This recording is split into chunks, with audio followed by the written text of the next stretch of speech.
We woke up to the news about a tornado that had touched down in Oro Medonte, which is not too far from where we were last night. Good evening. Environment Canada has confirmed a tornado touchdown in our region last night. Officials say an EF0 twister made landfall in Oro Medonte, leaving behind it a path of damage. You can have a look at what went on in our last video. Link in the description. We packed up and then drove for about 2 hours until we found ourselves on the waterfront in a great little place called... Ladies and gentlemen, the Traveling Wild Barriers.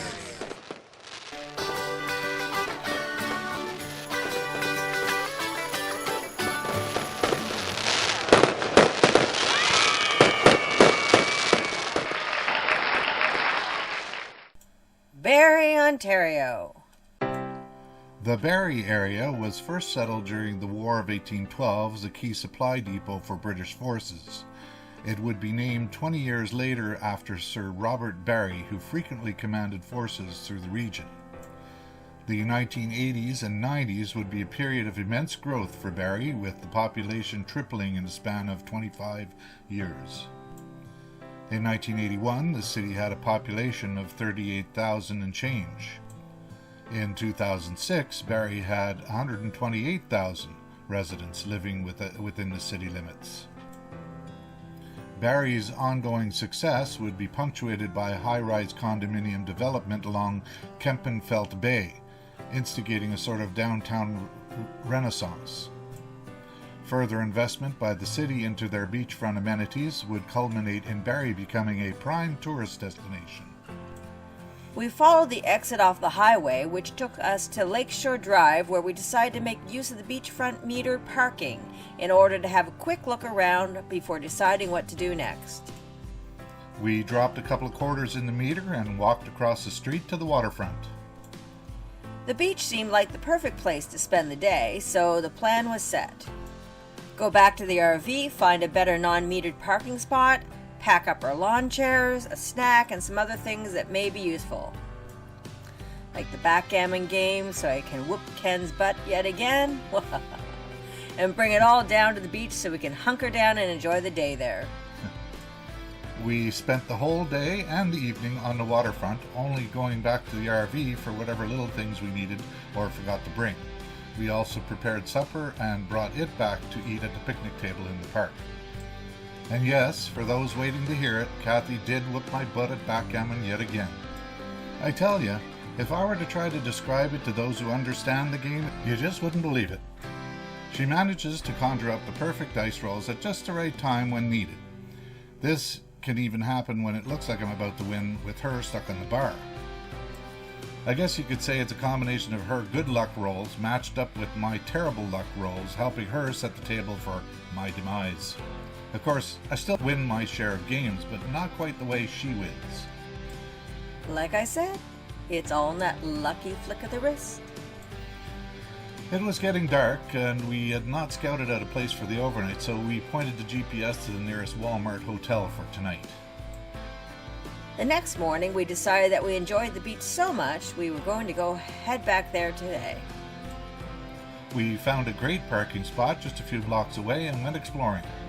We must have walked 20,000 steps as we explored the beachfront and then up into the downtown area on the far side.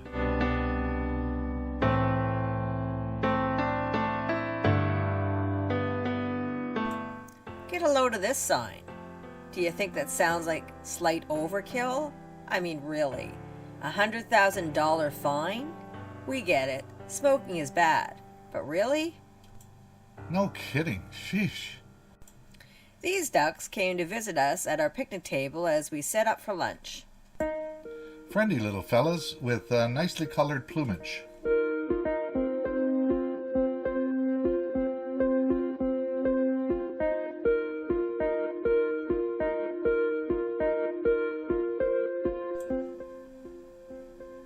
After supper, I went over to fly the drone near the famous landmark called the Spirit Catcher.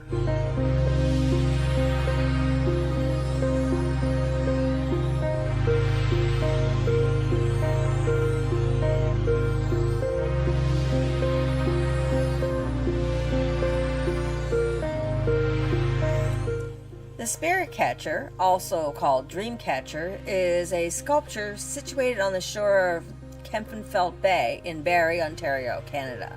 It was originally created by sculptor Ron Baird for Expo 86 in Vancouver. 9 sculptors were asked to submit proposals for Expo 86, and 2 were chosen to be commissioned. The sculpture took 6 months to sculpt using Core 10 steel. This alloy develops a non-corrosive oxide and retains its structural integrity. After the end of the exposition, the sculpture was purchased by the Helen McRae Peacock Foundation in Toronto for $230,000. The foundation then donated the sculpture to the Barrie Gallery Project as an inspiration to create an art gallery in the city of Barrie. The 20-ton, 25-meter, or 70 feet, wide by 21-meter, or 65 feet, tall sculpture was transported to Barrie using 2 flatbed trucks and was installed by volunteers and 2 cranes. It took 2 days during the weekend of 12th of June and the 13th of June 1987 and was dedicated on the 12th of September 1987. The sculpture has 16 kinetic quills, which rock back and forth when the wind blows.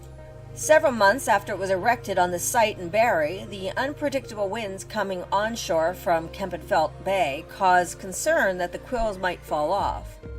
The quills were redesigned by the artist with the assistance of Mike Davies, the recently retired Vice President of Advanced Engineering at de Havilland Aircraft. The sculpture is a focal point on the Barrie waterfront and serves as both a meeting place and navigational aid to travelers and citizens of the city alike. I was tempted to fly the drone through the circle at the top, but couldn't muster up the nerve. I was worried about crashing the drone and ruining it.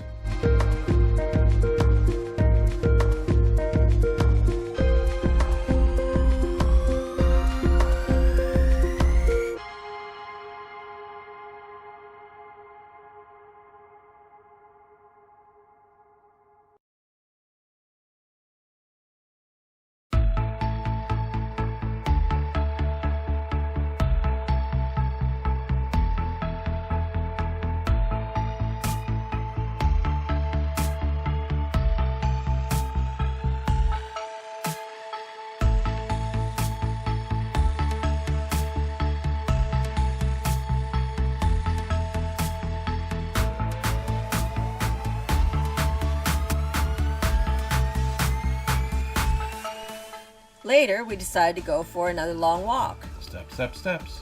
Around the other side of the lake and up and into the downtown area, then back again. On our way back, we ended up chatting with this fella on his sailboat. He was telling us about a hairy adventure he had not long ago involving a storm and some unsettled waters. And what's your name? Paul. Paul. Okay, Paul. We played some more backgammon at the picnic table. Yes. It would seem that Ken is indeed a sucker for punishment, since yes, I mostly whooped him again. I was walking down the beach at one point and I saw this lady sitting there. Just the way she was sitting, the clothes she was wearing, the hat, and everything. It actually just looked like a scene that reminded me of a magazine cover or a TV commercial.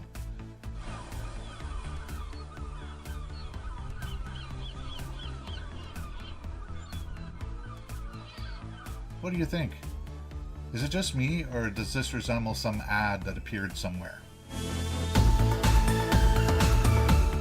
Guess that's it for this adventure. Be sure to come back to check out where we end up next. Here's a hint. Ka-ching, ka-ching. That's it for now. Ciao.